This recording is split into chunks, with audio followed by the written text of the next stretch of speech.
Good morning దేవుని ప్రియ కుమారుడు, good morning దేవుని ప్రియ కుమార్తె. Special good morning to you. నీ జీవితంలో వాక్యం మీద ఆధారపడడానికి ఇష్టపడు. ఎవరు ఏమనుకున్నా, ఎవరు ఎలాంటి మాటలు నేను అంటున్నా, దేవుని మాట మీద ఆధారపడడానికి ఇష్టపడు. దేవుని మాటే నీ జీవితాన్ని కడుతుంది. ఆ మాటే అన్ని గ్రంథాలు, అన్ని రాతపూర్వకమైన విషయాలు కూడా ఒకరోజు కాల్చబడతాయి. ఏదైనా శాశ్వతంగా నిలిచిపోతుందంటే ఈరోజు మానవుడు ఎన్నెన్నో ప్రాంతాల్లో బైబిల్ని కాల్చొచ్చేమో, కానీ బైబిల్ తాలూకా విషయాలు, బైబిల్ తాలూకా ఉద్దేశాలు, బైబిల్ తాలూకా చరిత్రను ఎవరు కాల్చలేరు. బైబిల్ దేవుని మాట, ఆ మాట నిలిచి ఉంది. ఆ మాటే ఫలింపజేస్తుంది. బైబిల్ చెప్తుంది, నువ్వు కృపను సత్యంగా నమ్మిన నాటి నుంచి. అవును, కొలస్సీలు రాసిన పత్రికలో ఓ మాట చెప్తున్నాడు దేవుడు. ఓ మాట పౌలు ద్వారా రాయిస్తున్నాడు. కొలస్సీలు రాసిన పత్రికలో పౌలు కొలస్సీలు రాసి చెప్తున్నాడు ఏమనంటే, కొలస్సీలారా మీరు కృపను సత్యమని నమ్మారు.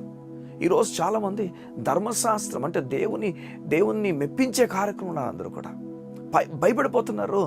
ఒక కొడుకు తన తండ్రి దగ్గర భయపడాల్సిన పని లేదు. అవును, తండ్రి సరి చేస్తాడు, సంతోషమే. కానీ స్వతంత్రం ఉంది, స్వేచ్ఛ ఉంది. పాపానికి కాదు, లేదు పాపానికి కాదు, ప్రేమకు, గొప్ప కార్యాలకు. తండ్రి ఎంతగానో బయటికి వెళ్ళి కష్టించి ఇంటికి వస్తున్నప్పుడు ఆ ఉదయం నుంచి రాత్రి వరకు కష్టపడిన కష్టం అంతా దేనికంటే తన బిడ్డల ఆరోగ్యాల గురించి, తన బిడ్డలు చదివించడానికి, తన బిడ్డల భవిష్యత్తు గురించే కదా. తన బిడ్డలు సంతోషంగా తినాలని, అందరికన్నా తన బిడ్డలు బాగుండాలని చెప్పి ఆశతోనే కదా. చూడండి, ఎలా అయితే ఒక తండ్రి తన బిడ్డల గురించి ఆలోచిస్తాడో, ఈ ఉదయమున నీవు యేసుని అంగీకరించుంటే, యేసుని అంగీకరించిన వ్యక్తివైతే దేవుడు నిన్ను తన బిడ్డగా పిలుస్తున్నాడు. నీకు ఉదయం అర్థం కావాలి, కృపను సత్యంగా నమ్ము. కృపన్న మాటకు అర్హత లేని దేవుడు నా జీవితంలో కలుగు చేశాడు. ఏంటి అర్హత లేని నీ జీవితంలో కలుగు చేశాడు? నీకు ధర్మశాస్త్రం నీతిని అడిగింది. ధర్మశాస్త్రం నిన్ను నీతిమంతుడిగా అవ్వు అని చెప్పింది. నువ్వు అవ్వకపోతే నువ్వు అవ్వకపోతే శిక్షింపబడతావు అని చెప్పింది. సగమా దేవుని కృప ఎంత గొప్పదంటే, మనం ఎవరు అవ్వలేకపోయాము, దేవుని ఎదుట ధైర్యంగా నిలబడలేకపోయాం.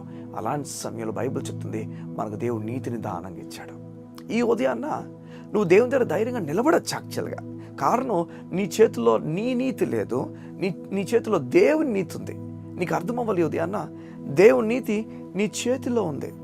ఆ నీతి బట్టి దేవుడు చెప్తున్నాడు, నీ చేతిలో నా నీతి ఉంది కనుక ఈ నీతి బట్టి నా దగ్గర ధైర్యంగా నిలబడు. మనం దేవుని ఎదుట నిలబడడానికి అర్హులం కాదు, ఎవరూ కాదు. ఎంత బాగా ప్రార్థన పరుడైనా, ఎంత వాక్యం చదువుతున్న వ్యక్తి అయినా ఎవరు కూడా దేవుని ఎదుట నిలబడలేరు. ఎవరికి కూడా అంత బలం లేదు. బైబిల్ చెప్తుంది, అందరూ కూడా నేల కూలిపోవాల్సిందే. పాపము చేసి దేవుడిని గురించి మహిమను ఎవరు పొందలేకపోతున్నారు. ఈ ఉదయం నేను చెప్తున్నాను, నువ్వు అర్హుడివి.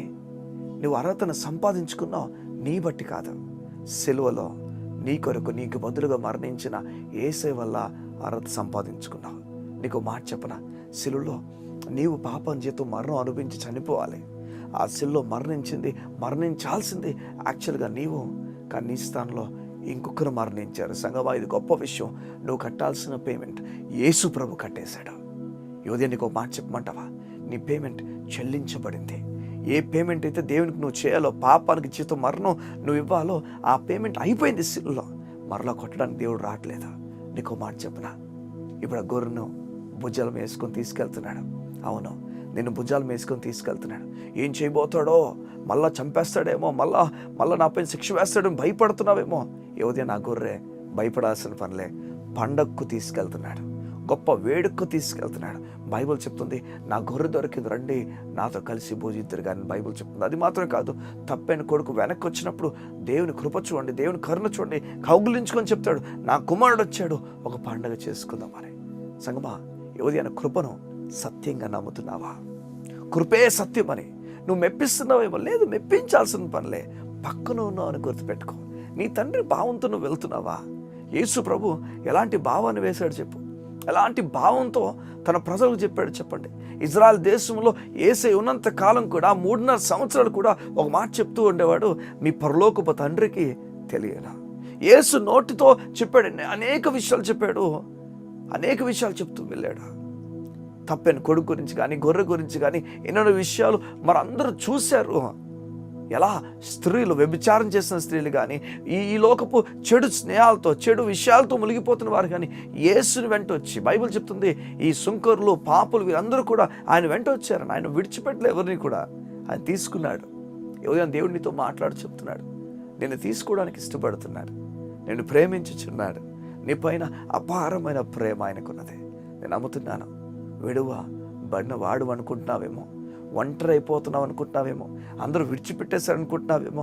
లేదు, ఈ లోకంలో ఎవరు నిన్ను విడిచిపెట్టినా ఏసే నిన్ను విడిచిపెట్టాడు. నీకు మాట చెప్పని, నీ తల్లిని నీ తండ్రిని అడిగేం పంపించలే ఏసే భూమి మీదకి. నిన్ను ఎవరికి పంపించాలో ఆయనకు తెలుసు కనుక పంపించాడు. ఆయన ఈరోజు నీ తల్లి తండ్రి నిన్ను పట్టించుకోకపోతే ఎందుకు అంత దిగులు పడిపోతున్నావు? నిన్ను పంపించిన వాడికి చెప్పు, అయ్యా నన్ను పంపించు భూమి మీదకి, నువ్వు నన్ను చూసుకోగలగోరికి పంపించావు కనుక నీ చేతికి నా జీవితం అప్పగిస్తున్నాను. కనుక మాట చెప్పని, నిన్ను సొమ్మసెల్లి పోనివ్వడం, నిన్ను సాధరిస్తాడు, నిన్ను బలపరుస్తాడు. అనేక మంది ఆయన దగ్గరకు వాక్యం వినడానికి వచ్చారట, 5,000 మంది భయపడి. సగమా వారు మోర్చెల్లిపోతారని, వాడు 3 రోజుల తర్వాత 3 రోజులతో నడుచుకుని వెళ్ళినప్పుడు వారు మోర్చెల్లిపోతారని, పడిపోతారు దారిలో అని తెలిసిన దేవుడు నీ గురించి తెలియదా? ఎందుకు అంత కంగారు పడిపోతున్నా? కృపను సత్యంగా నమ్ము. నువ్వు దేవుని పక్కన్నావు, నీకు నీతి ఇవ్వబడింది. ఈ నీతి బట్టి దేవుని దగ్గరికి వెళ్ళు. భయపడిపోక. ఎవరు భయపడుతున్నా ఆ భయపడే వాక్యాలు వినొద్దు. దేవుని మాటను విను, దేవుని మాటనిచ్చాడు. నీ దగ్గర బైబిల్ ఉంది కదా, నీకు దేవుని మాట ఇవ్వబడింది కదా, ఆ మాటలోంచి అందరూ చెప్పాల్సిందే. ఆ మాట చూడు వెళ్ళి. చూడండి, ఏమైతే అన్య జనాలకి లేకపోతే సంఘానికి రాయబడిన విషయాలు ఉన్నాయో అవన్నీ చదువు. పౌలు అపోస్తలుస్ అన్నీ కూడా, పౌలు రాసిన విషయాలన్నీ కూడా ఒకసారి నువ్వు విడదీసి చదవగలిగితే నీకు అర్థమవుతుంది దేవుని జ్ఞానము. నీకు అర్థమవుతుంది నా దేవుడు చూస్తున్నాడు. యోధి అన్న, నేను ప్రార్థన చేయడానికి ఇష్టపడుతున్నాను. నీ జీవితం దేవుడు బాగు చేయాలని నేను కోరుతున్నాను. కళ్ళు మూసుకుంటావా? మా ప్రియ పరలోకపు తండ్రి, జ్ఞానము నీ బిడ్డలకు అనుగ్రహించండి. నెమ్మది నీ బిడ్డలకు అనుగ్రహించండి. దీర్ఘశాంతము నీ బిడ్డలకు అనుగ్రహించండి. గొప్ప కార్యాలు నీ బిడ్డలకు అనుగ్రహించండి. నీ కరుణతో వారు నడిపించండి. అయ్యా, మా విషయాలన్నిటిపైన అధికారం నీవు. అన్నిట్లో కూడా మాకు నెమ్మదిని కలుగు చేయగలవాడు నీవు.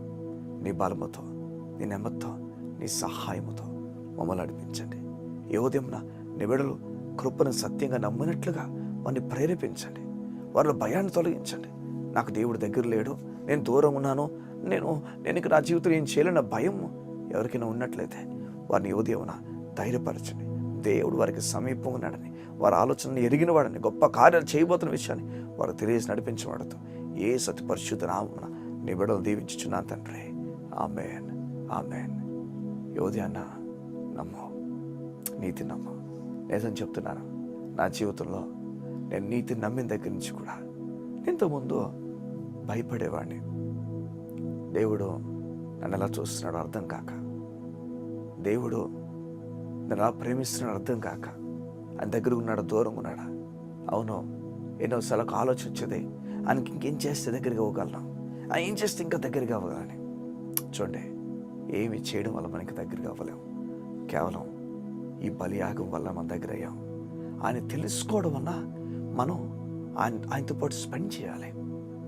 దగ్గరికి అవ్వడానికి కాదు, ఆయన తెలుసుకోవడానికి. నువ్వు దగ్గరగా ఉన్న వాడిని తెలుసుకోవడం ప్రారంభించాలి. వాక్యం చదవడంతో తెలుసుకుంటావు, ప్రార్థన ద్వారా తెలుసుకుంటావు.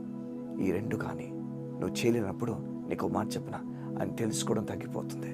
నువ్వు ఆయన దగ్గర ఉన్నావు, దయతో చదువుతావా దేవుని వాక్యాన్ని?